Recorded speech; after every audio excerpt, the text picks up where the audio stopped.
We're going to talk about the cooking technique blanching. So blanching is par cooking the vegetables. Typically it's going to be done in salted either simmering or boiling water, and then you want to stop the cooking process right away, so you pull it out and add it to ice water.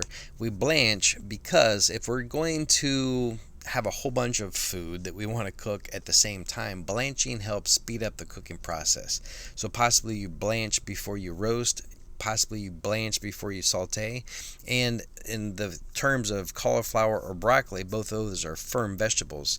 So if I have carrots, I'm going to blanch those as well for a saute with maybe broccoli, carrots, cauliflower, zucchini, squash, onions, and tomatoes, right? Those onions, tomatoes, zucchini, squash, those are all tender.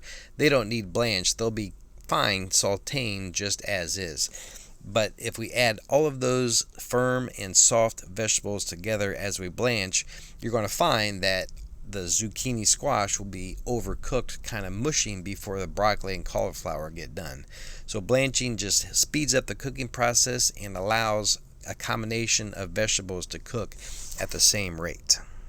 So important to add salt to that water, and if you just add a small pinch, it's not going to do anything. You want to add a good amount of salt, especially when it goes in that ice water. It's going to rinse off the excess salt.